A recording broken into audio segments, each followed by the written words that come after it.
दोस्तों नमस्कार। Computer e learning के हिंदी चैनल SPT 999 में आपका स्वागत है। आज हम जानेंगे कि कंप्यूटर क्या है। जैसा कि आप जानते हैं, कंप्यूटर एक प्रोग्रामेबल इलेक्ट्रॉनिक मशीन है जो डेटा को प्रोसेस करके इंफॉर्मेशंस देती है। So friends, we have many questions on the basis of this definition, like as computer को प्रोग्रामेबल क्यों कहा जाता है, इलेक्ट्रॉनिक क्यों कहा जाता है, डेटा क्या चीज होती है, इंफॉर्मेशंस क्या है और प्रोसेस किसे कहते हैं। सबसे पहला सवाल ये है कि कंप्यूटर को प्रोग्रामेबल क्यों कहा जाता है। प्रोग्रामेबल का मतलब है प्रोग्रामों के आधार पर कार्य करना। जो भी डिवाइस या मशीन दिए गए निर्देशों या प्रोग्रामों के आधार पर कार्य करे उसे प्रोग्रामेबल कहा जाता है, जैसे कि कैलकुलेटर, कंप्यूटर, मोबाइल्स, रोबोट्स इत्यादि। Second question is why a computer is an electronic device. Computer को इलेक्ट्रॉनिक डिवाइस क्यों कहा जाता है। तो दोस्तों, इलेक्ट्रिसिटी करंट के दो फॉर्म या मोड होते हैं, एक AC और दूसरा DC। जो भी डिवाइसेस या मशीन्स करंट के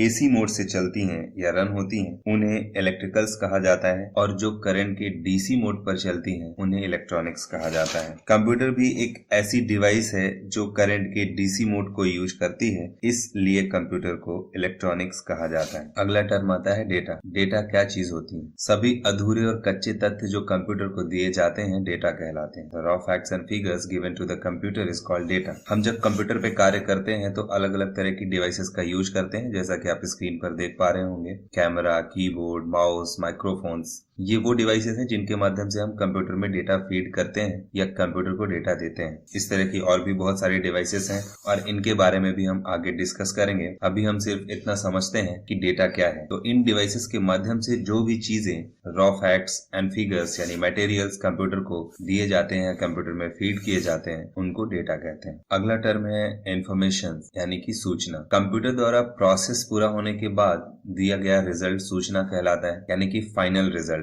हमने जो डेटा कंप्यूटर में इनपुट किया है उस डेटा का यूज करके कंप्यूटर एक रिजल्ट हमें देता है। उसी रिजल्ट को या फाइनल आउटपुट को सूचना या इंफॉर्मेशन कहा जाता है। आप स्क्रीन पे देख पा रहे होंगे कि हमने जो डेटा CPU या सिस्टम यूनिट को दिया था उसने उसे प्रोसेस करके अलग अलग आउटपुट डिवाइसेस पे या अलग अलग यूनिट पे भेजा हुआ है, जैसे कि स्पीकर है, प्रिंटर है, मॉनिटर है। ये सब वो डिवाइस हैं जो कंप्यूटर से आने वाले आउटपुट या रिजल्ट को शो कराती हैं या यूजर को देती हैं। आगे बढ़ते हैं तो अगला टर्म आता है प्रोसेस। कंप्यूटर द्वारा रिजल्ट को लाने के लिए डेटा पर किया गया कार्य प्रोसेस कहलाता है, यानी कि हमने जो डेटा इनपुट किया था कंप्यूटर में वो किसी रिजल्ट को लाने के लिए किया था। तो कंप्यूटर उस रिजल्ट को लाने के लिए उस डेटा पर जो भी एक्शन लेगा, जो भी टास्क परफॉर्म करेगा, उसी टास्क को या वर्किंग को या एक्शन को प्रोसेसिंग या प्रोसेस कहा जाता है। यहाँ पर आप देख पा रहे हैं डेटा इधर से इनपुट किया जा रहा है CPU में या सिस्टम यूनिट में, और वो प्रोसेस होकर इंफॉर्मेशंस के फॉर्म पे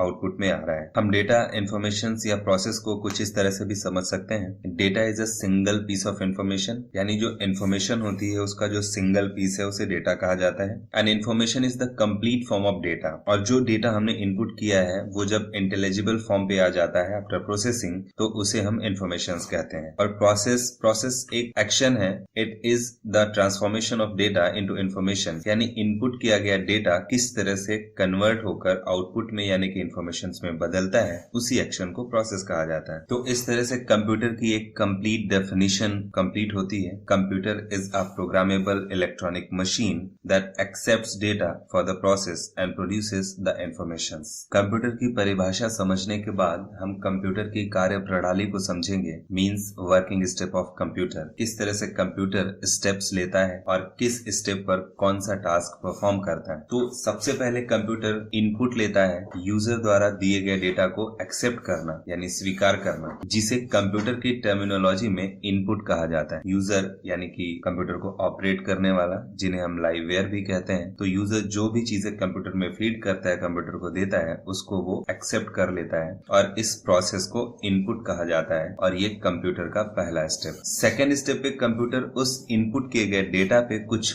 वर्किंग करता है, टास्क परफॉर्म करता है, एक्शन लेता है, ताकि इनपुट किए गए डेटा को रिजल्ट में यानी कि आउटपुट में या इंफॉर्मेशंस में बदला जाए। तो डेटा को आउटपुट में यानी कि इंफॉर्मेशंस में बदलने के लिए जो भी वो एक्शन लेगा उसी को प्रोसेस कहेंगे, और ये कंप्यूटर का दूसरा स्टेप है। जैसा कि हमने अभी पहले भी पढ़ा हुआ है, कंप्यूटर का तीसरा स्टेप है आउटपुट। प्रोसेस होने के बाद हमारे पास जो रिजल्ट आता है, आउटपुट आता है, इंफॉर्मेशंस आती हैं, वो कंप्यूटर का तीसरा स्टेप कहलाता है। कंप्यूटर के इन वर्किंग स्टेप्स को आईपीओ साइकिल भी कहा जाता है। IPO cycle means input, process and output. Screen में आप देख पा रहे होंगे हमारे पास दो अलग अलग फिगर हैं, जिसमें एक में पहले इनपुट दिखाया गया है, उसके बाद प्रोसेस और फिर आउटपुट, और दूसरे में राइट हैंड साइड से इनपुट दिखाया गया है और बीच में प्रोसेस, उसके बाद लेफ्ट हैंड पे आउटपुट। दोनों ही का मीनिंग सेम है, बस ये डिपेंड करता है हार्डवेयर कंपोनेंट्स के ऑर्गेनाइजेशन पे। तो आप कंफ्यूज मत होइएगा, ये दोनों ही चीजें सेम है। इनपुट इधर से करेंगे तो उधर आउटपुट आएगा, या इधर से करेंगे तो इधर आउटपुट आएगा। ऑलवेज इनपुट जो होता है वो फर्स्ट नंबर पे आता है, और सेकंड स्टेप प्रोसेस का होता है, और थर्ड स्टेप आउटपुट का होता है। इतना आपको याद रखना है। आईपीओ साइकिल को आप हार्डवेयर कंपोनेंट्स के साथ समझ सकते हैं। इधर हमारे पास कुछ डिवाइसेस हैं जिनके माध्यम से हम कंप्यूटर में डेटा इनपुट करते हैं। सिस्टम यूनिट उसे प्रोसेस करता है और कुछ डिवाइसेस के पास उसे आउटपुट के रूप में भेज देता है। आप इसको दूसरे ऑर्गेनाइजेशन के फॉर्म पे भी देख सकते हैं। यहाँ पे पहले इनपुट का स्टेप आ रहा है, उसके बाद प्रोसेस किया जा रहा है लेफ्ट टू राइट, और वो एसोसिएशन था राइट टू लेफ्ट। तो ये हार्डवेयर कंपोनेंट पे बेसिकली डिपेंड करता है। इसके आगे हम लोग पढ़ेंगे हार्डवेयर कंपोनेंट्स और उनका ऑर्गेनाइजेशन, सिस्टम का ऑर्गेनाइजेशन और सॉफ्टवेयर के बारे में। तो अगला वीडियो देखना ना भूलें, और चैनल को लाइक, कमेंट, शेयर और सब्सक्राइब जरूर करें, ताकि हमारे चैनल की नई अपडेट्स और वीडियोस की जानकारी आपको आपके अकाउंट पर मिलती रहे। धन्यवाद।